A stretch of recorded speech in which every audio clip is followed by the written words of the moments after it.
Bonsoir à tous, nous nous retrouvons ce soir pour le deuxième webisode de la Morganoscopie Escroc 2.0.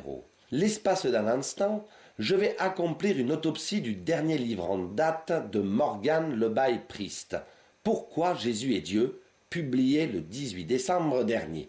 Par cette occasion, je vais vous démontrer qu'il l'a bel et bien plagié, et pour cela, je vais donc procéder à une analyse complète du chef-d'œuvre produit par ce gourou manipulateur. Mais permettez-moi avant toute chose une petite aparté concernant la censure du premier webisode Jésus 2.0. Il faut savoir que le gourou a fait supprimer la vidéo de la chaîne Boboprod et Kenellator. Au demeurant, et pour ceux qui ne l'ont pas vue, elle est actuellement disponible sur la chaîne YouTube de Jésus-Christ TV, interdit aux moins de 18 ans tout de même.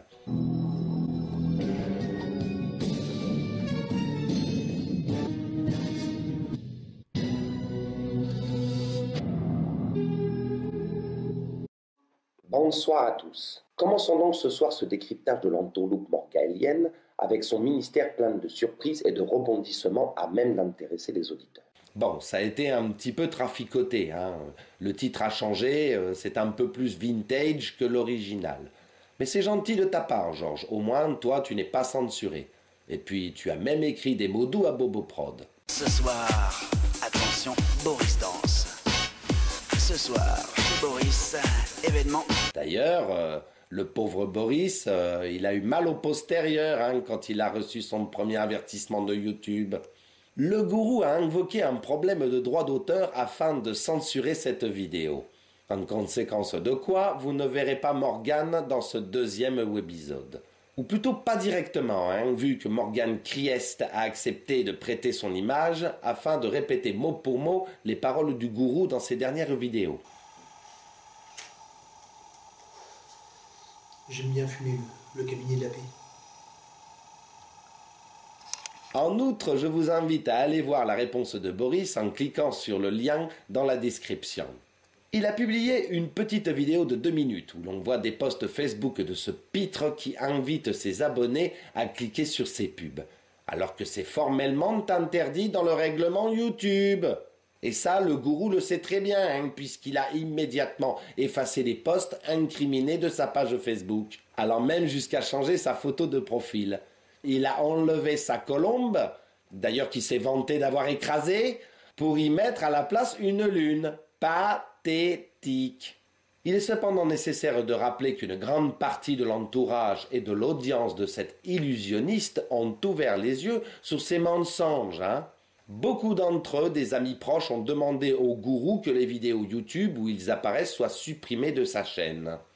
Je vous invite d'ailleurs à regarder de bout en bout la vidéo témoignage particulièrement édifiante de Lenny, ancien bras droit de Nosferatu. Bon, 2h30, elle est un peu longue, mais ça en vaut vraiment la peine. C'est une mine d'informations, une morganoscopie puissance 1000. On y apprend un nombre de révélations sidérantes et plutôt inquiétantes sur l'escroquerie de ce plagiaire.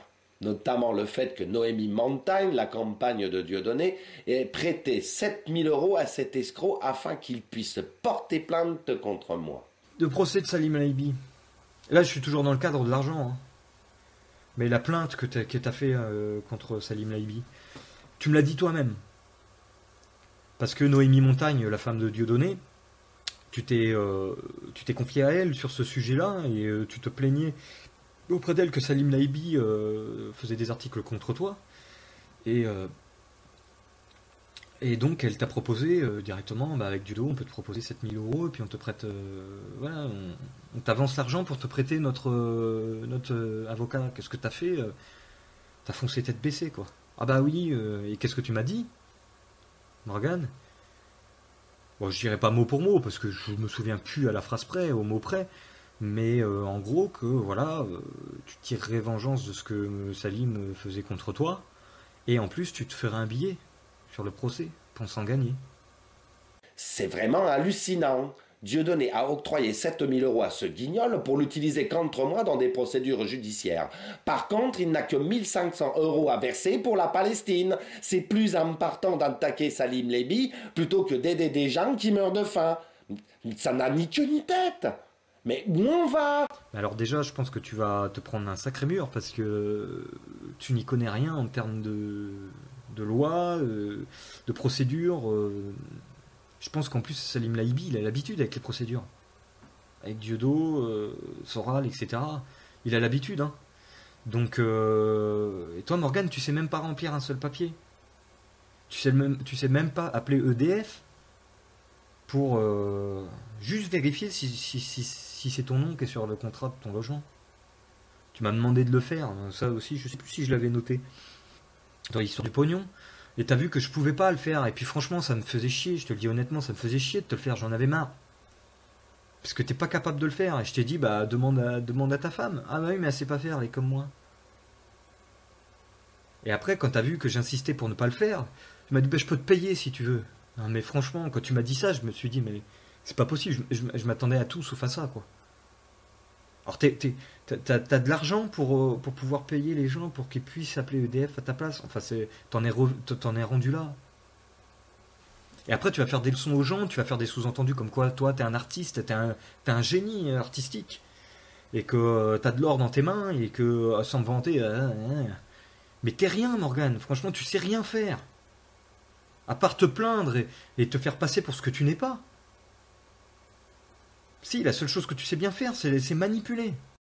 De plus, on apprend même que ce gourou tortionnaire a fait preuve d'une extrême cruauté envers son animal de compagnie. Donc je le dis, de but en blanc, Morgane maltraite ses chiens. Et à coups de poing. Hein. C'est des vrais coups de poing dans la gueule. Hein. Uriel, une fois, et c'est lui qui me l'a rapporté d'ailleurs, qu'une fois il avait mis il s'était bagarré avec lui et le chien avait eu du sang dans l'œil. Enfin, ça se voyait sur sa gueule, quoi. Hein, comme un combat de boxe. Donc Uriel, il avait eu le malheur de sortir de la maison pour être sur la terrasse et puis de venir nous voir. Qu'est-ce qu'il a fait? Il a pris le chien comme ça, par le cou, il l'a étranglé, donc on entendait des râles du pauvre chien. Il l'a éclaté comme ça plusieurs fois de toute sa force, hein, parce que Morgane prenait appui très fortement sur son pied en arrière pour appuyer son cou sur Uriel, quoi, contre le mur. Et on entendait sa tête faire pop pop pop, quoi. Il a notamment oublié ce pauvre Uriel dans un coffre de voiture en plein cagnard, pendant qu'il encaissait les 50 € d'un de ses nouveaux baptêmes. Hein. Pourtant, la voiture de son ami, elle n'a pas que de place. Hein. Il aurait très bien pu le mettre sur la plage arrière. Faut être con pour laisser mijoter cette bête innocente à plus de 40 degrés. Donc suite à cette trempe-là, il avait rentré Uriel de la même façon, hein, en l'étranglant comme ça, en le soulevant, en l'étranglant. Donc en lui coupant la respiration, forcément. Et moi je pensais qu'il l'avait laissé dans la maison. Donc nous on a pris les devants pour aller au baptême. Et comme il l'a oublié, il l'a pas sorti de la voiture. Moi j'étais à 100 milieux de savoir qu'il était dedans. Hein. Et c'est donc une bonne heure après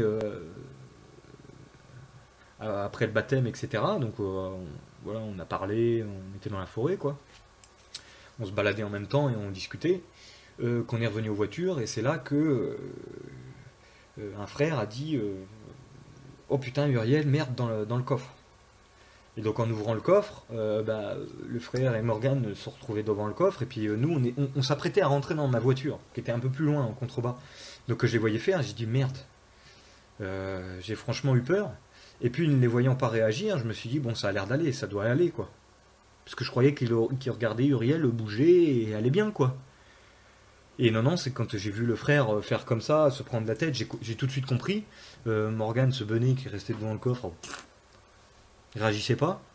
Donc moi j'ai couru vers le coffre, j'ai pris Uriel dans mes bras, et il était tout mou, il avait la langue qui pendait, il réagissait pas, quoi. Et il avait une respiration ultra saccadée. Donc je l'ai pris dans mes bras, je l'ai emmené tout de suite dans la rivière pour le refroidir, quoi. Morgane essayait, oh, Uriel, mais non, mais il réagissait plus, le pauvre chien. Donc on a été tout de suite l'emmener chez le vétérinaire, parce que ça ne faisait rien, l'eau. Et puis on l'a déposé là-bas. Voilà, on a même pris la défense de Morgane sans dire ce qui s'était réellement passé. On a dit qu'il avait pris un coup de chaud. Ils l'ont gardé en observation, et puis le pauvre Uriel est décédé dans la nuit. Ils avaient réussi à ralentir un petit peu son cœur, mais il n'a pas survécu. Voilà. Donc voilà, vous savez comment est mort Uriel. Hein. Et Morgane a quand même eu le culot de reprocher aux frères de pleurer, de pas être bien avec ce qui s'était passé, de s'en vouloir, de culpabiliser, en leur foutant dans la gueule, oui, s'il y en a un qui doit être triste ici, c'est moi, j'ai pas besoin de vos pleurs, enfin en gros il les a envoyés chier, hein, c'est vraiment mais le comble. Le comble. Ce pitre dégénéré a d'ailleurs répondu indirectement et sans grand argument dans une vidéo postée le lendemain de celle de Lenny. Et bien sûr, mon chien Azaria qui était là. Hein, tout le monde a pu voir à quel point je le maltraitais. Hein, c'est connu. Eh bien oui, Morgane, tout le monde le sait. D'ailleurs, tu le dis toi-même dans ton premier livre. Je vous lis tout de suite un passage de la page 45. Hélas, j'en suis venu à faire du mal à des animaux. J'ai brûlé un rat domestique pour le plaisir et sans raison. Je faisais exprès de rouler vite en voiture au lever du soleil quand je rentrais de soirée pour tuer les animaux qui s'envolaient du champ à mon passage. J'ai percuté de nombreux oiseaux et une fois une tourterelle sur la route. Quand je l'ai vue, j'ai fait exprès d'accélérer. Elle a heurté le pare-brise et je l'ai vue rouler par terre en jetant un œil à mon rétroviseur. À ce moment-là, j'ai ri. Une autre fois, je me suis arrêté près d'un troupeau de bovins, je les ai aspergés d'une bombe lacrymogène. Voilà ce que raconte ce fou dans son livre. Mon Dieu, mais qu'il est fou! Est-ce qu'à un moment, vous avez déjà entendu un truc comme ça? Moi, jamais, sérieusement, même le plus grand des pédophiles, il dirait pas ça. Mais où on va? Même les Chinois sont des enfants de cœur à côté de lui. De plus, et pour en terminer avec ce petit aparté, on remarque que depuis la mise en ligne du premier webisode, le 10 novembre 2016, le nombre de visites sur le site morganeprise.com est en chute libre, comme le prouvent ces deux graphiques du site Alexa. Je tiens aussi à préciser qu'avec des frères et sœurs, on est allé parler à Morgane, donc précisément le jeudi 10 novembre. Mais tout ceci n'est que hors d'œuvre comparé aux éléments que je vais vous dévoiler. Passons donc sans plus tarder à la dissection de ce torchon. Bon, déjà, il ne vous faut pas une minute pour vous rendre compte qu'il a copié-collé l'Évangile de Jean, édition Louis Ségon, 1910, sur la dernière partie de son livre. Et bien sûr, dans mon livre, à la fin, j'ai mis l'Évangile de Jean. J'en ai mis un, j'hésite à en mettre 4. Mais bon, vous avez qu'à racheter une Bible, ça ira plus vite. Une part pas moins conséquente, puisqu'elle représente à elle toute seule un peu plus de 30% du livre, soit de la page 186 à 269, comme le prouvent les captures à l'écran. Et en plus, il n'est pas très très long à lire, c'est assez facile à lire, ça ne prend que la moitié de mon livre, donc voilà. Quand on sait que le livre se vend 25,02 €, non mais il se manque du monde. Il faut bien se rendre compte que si vous avez déjà lu la Bible, alors vous avez lu une bonne partie du livre. Si l'on regarde dans la première partie, soit de la page 7 à 185, on constate qu'il y a, en tout et pour tout, 3809 lignes, quand on sait qu'il y en a 1822 qui viennent de la Bible. C'est hallucinant. Cela représente tout de même un peu plus de 47%. Je ne sais pas si vous vous rendez compte. On voit mal comment Morgane peut nous transmettre une grille de lecture complète et un avis objectif de la Bible, vu qu'il n'y a seulement que 252 versets dans le livre. Or, les évangiles de Jean, ça ne représente pas moins de 1% des versets de la Bible. Mais malgré tout, le gourou n'a pas honte. Cela ne n'empêche pas de faire une publicité lamentable sur chacune de ses vidéos, disant simplement que ses détracteurs mentent et qu'ils n'ont pas lu le livre. Alors attention, sur Amazon, il y a des faux commentaires, des faux lecteurs. Ne vous laissez pas manipuler. C'est pas parce qu'il y aura les mauvais commentaires que je ne les accepte pas, loin de là. C'est juste que là, ça se voit directement. En tout cas, moi, je vois directement que ce sont des faux commentaires. Ne vous laissez pas manipuler. Vous n'avez qu'à acheter le livre par vous-même et vous verrez bien que sans vouloir glorifier, c'est pas un livre de merde du tout, quoi. Faut arrêter. Vérifions donc tout de suite si ce livre ne va pas finir dans mes toilettes. Et entendons-nous bien sur une chose. Par cette analyse, je ne veux pas critiquer le fait que Morgan Priest essaye de nous expliquer la Bible avec ses mots et sa vision des choses. Cette démarche pourrait être constructive si le travail fourni dépassait celui des textes bibliques et s'il ne résultait pas d'un simple copier-coller du site internet comme Wikipédia par exemple. Ce n'est ni plus ni moins qu'un prétexte au remplissage. Des copier-coller en veux-tu, en voilà. Alors ça, vous allez voir, il aime bien Wikipédia, hein.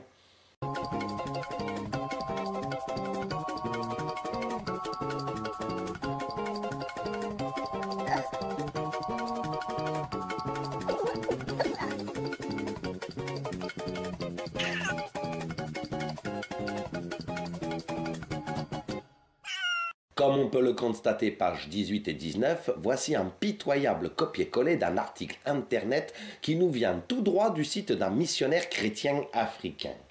On peut même s'amuser à remettre dans l'ordre le plagiat du site lettreauxéglises.fr, page 22.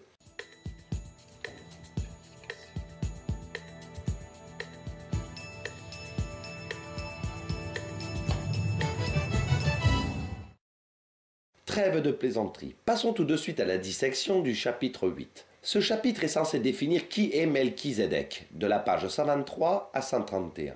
Je tenais à faire un petit aparté sur la personne de Melchizedek. Donc c'est une personne assez énigmatique dans la Bible. On ne sait pas trop qui il est, on ne sait pas trop quand il est né, on ne sait pas trop quand il est mort, on ne sait rien du tout en fait. Mais moi, je vous explique dans ce livre qui il est et la place qu'il occupe auprès de Jésus et le lien qu'il peut avoir avec Jésus.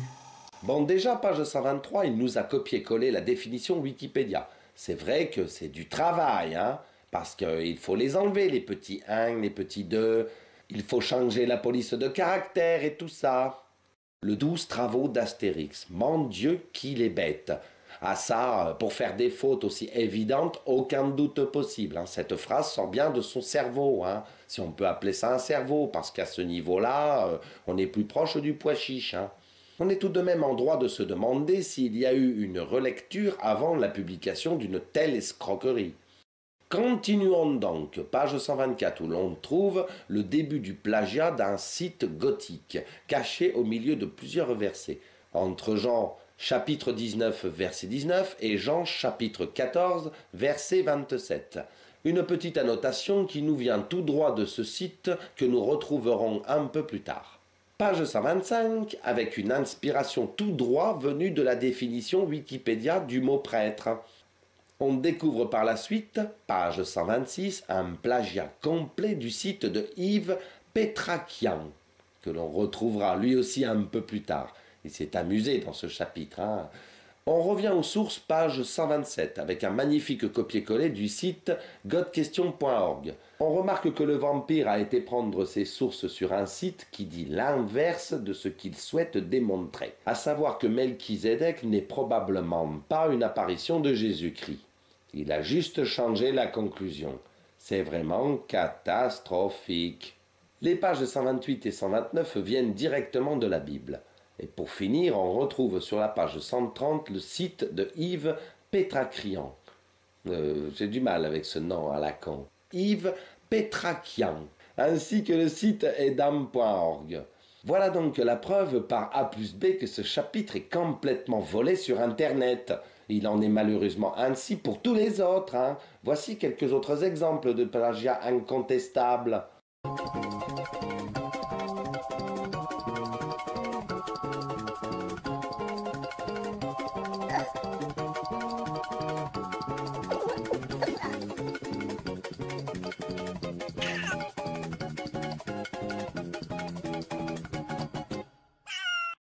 Ah ça c'est vrai qu'il en donne plein des exemples, hein, comme par exemple dérober 4 pauvres lignes tout droit venues d'un site maçonnique. Quoi de mieux pour manipuler ces derniers adeptes que d'aller chaparder quelques lignes chez les témoins de Jéhovah. Si vous y regardez de plus près, vous verrez qu'il a été jusqu'à effacer Jéhovah pour le remplacer par Dieu. Mais ça n'a aucun sens. C'est dramatique, hein. Le gourou étant le seul détenteur de la vérité absolue, il a osé se plaindre que sa souillure soit boycottée par des sites chrétiens. Je vous laisse vous faire pénétrer par sa clairvoyance. D'ailleurs, mon livre est boycotté par tous les sites chrétiens. Hein. J'ai envie de dire en même temps parler de la divinité de Jésus. C'est une chose, voilà. En plus, mon personnage ne les intéresse pas trop, hein, j'ai envie de dire. Tant pis pour eux. D'ailleurs, tant pis pour eux plus que pour moi. Voilà. Non, mais pour qui il se prend? Il a le culot de se dire boycotté, encore faudrait-il déjà être connu, hein, et avoir une légitimité dans le domaine. Il ne suffit pas de prendre sa caméra, hein, et de s'autoproclamer prêtre pour le devenir. C'est vraiment méprisable. Malgré tout ça, le gourou a décidé de continuer son engrenage en créant sa propre association, qui s'appelle, vous l'aurez deviné, Morgan Priest. Une association créée à la va-vite, le 22 novembre 2016, sûrement domiciliée chez lui, hein, au 6 rue du Relais, 15AC 87 140 Roussac, dans le Bouchonnois, je ne sais trop où. Hein. L'objet de cette association a pour but d'organiser des séminaires théologiques, où l'on écoute les divins enseignements de Maître Morgan Le Bail, ou bien encore de distribuer des bibles et des livres. Seulement cet aliéné a oublié de préciser « vente de livres » dont il est l'auteur, entre guillemets. Hein. 25 € la Bible et Wikipédia mélangés. Il est clair que les lecteurs se sont fait arnaquer. Je vous invite d'ailleurs à rentrer en contact avec lui sur cette boîte mail. Alors c'est contact@morganpriest.com. N'hésitez pas de lui demander simplement le remboursement du livre et des frais de livraison. Hein. Pareil pour ceux qui ont acheté le deuxième. L'escroquerie est sévèrement punie par la loi des hommes et la loi divine. Je vous invite à vous rendre sur le site dérive-secte.gouv.fr, dans la rubrique « Agir ». C'est un site officiel du gouvernement qui permet de dénoncer l'existence de dérives sectaires. Hein. Il faut aussi savoir une dernière chose. Le gourou se vante que son deuxième livre n'est pas un plagiat et qu'il est numéro 1 des ventes sur Amazon. Alors mon livre Choucroute et Bible, qui a été numéro 1 des ventes sur Amazon, il y a une grosse recherche de boycott, des gens qui m'ont accusé d'avoir plagié ce livre, alors que je ne fais que reprendre des sources Wikipédia. Hein, d'ailleurs j'ai notifié dedans, rien de bien sorcier. Hein. Pourtant, il s'est déféqué dessus quand il a reçu un mail de Sophie Chapelle le 17 décembre 2016. Il a volé son travail, hein, et cette femme lui a demandé des explications. Bien entendu, pour vous le prouver, j'ai une copie des échanges mails que je vais vous faire parvenir à l'écran.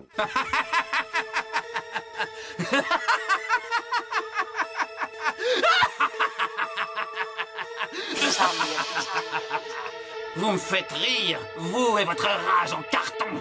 Mais derrière, qu'est-ce que vous en faites de votre rage? Tous les matins au petit déjeuner, en bon gosse, je me bébote. Je monte dans ma chariote en forme de roulotte. Je vais voir mon pote Biscotte pour qu'il me rende mes capotes. On sait jamais, je pourrais bien me tirer une salotte. Let's go avec mes capotes pour me trouver une salotte qui voudrait bien que je la tripote. Let's go avec mes capotes pour me trouver une jeunotte qui voudrait bien me sucer la carotte. Let's go. Bienvenue dans la réalité d'une oligarchie mal intentionnée. Tout est prémédité, loin des médias qui sont là pour colporter une info complètement erronée. Il me faut une salotte qui avalera ma compote. Comment les jeunes des ghettos peuvent-ils être aussi fiers alors qu'on leur a tout enlevé? Je t'aime, chérie. Je vais en soirée goth pour trouver une salotte. Il faut que je m'en dégote une bien palote, que je la déculotte et que je lui défonce la motte. Il me faut une salotte qui avalera ma compote. Voilà la vérité. Le prince de ce monde et des enfers organise et profite de toutes ces guerres, en instaurant ce chaos qui va crescendo et vous manipule le cerveau. Un supporter m'a demandé de lui faire un bisou. Voilà qui est fait. Voilà. Et merci à celui-ci pour ses encouragements. Et voilà. On est beau hein, en couple. Hein. Je t'aime, chérie. Let's go avec mes capotes pour me trouver une salotte qui voudrait bien que je la tripote. Let's go avec mes capotes pour me trouver une jeunotte qui voudrait bien me sucer la carotte. Let's go.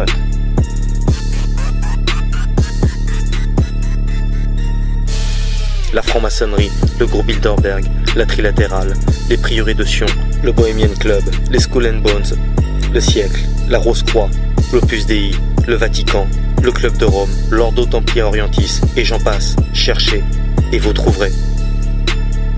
Cherchez, et vous trouverez. Je rentre dans ma grotte en tripotant mes capotes. Let's go. Je rentre dans ma grotte et avec des cajottes. Let's go. Je rentre dans ma grotte et j'attends toujours ma salotte. Let's go. En attendant ma gotte, je me tripote. Cherchez, et vous trouverez.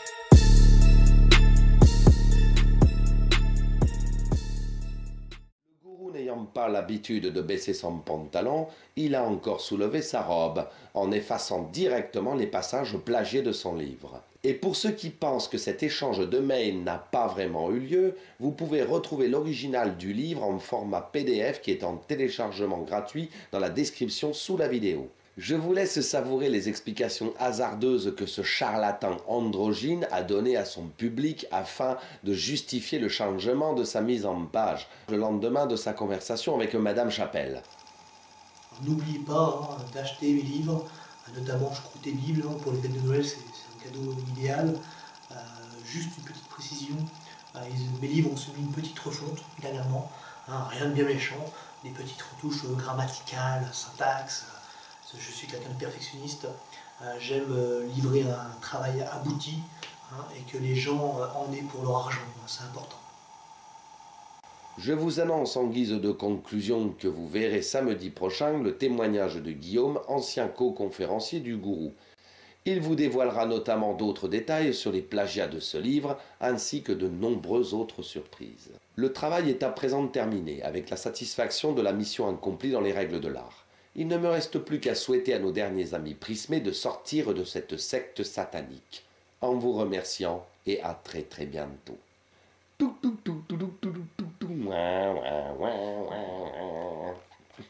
remettras celle-là? Tu remettras le tout. Comme vous le savez, je suis gourmand. Je vais donc vous rajouter une petite cerise sur le gâteau. Il faut savoir que Morgan Priest a partagé la première vidéo de Morgan Christ. Une vidéo troll où Kenellator a raconté n'importe quoi.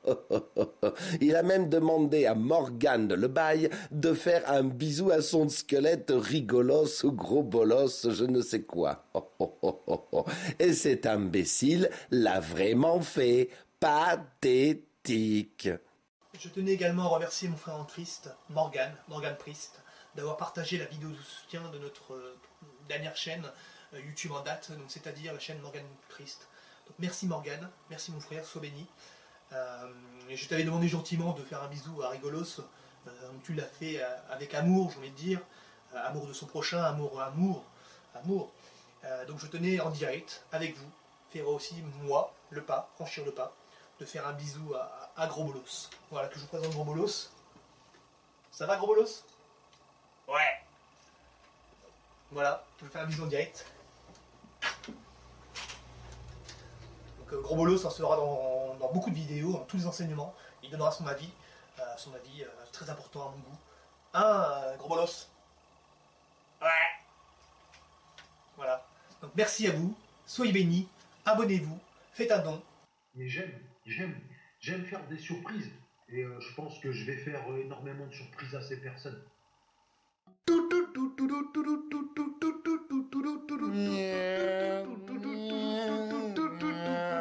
Yeah.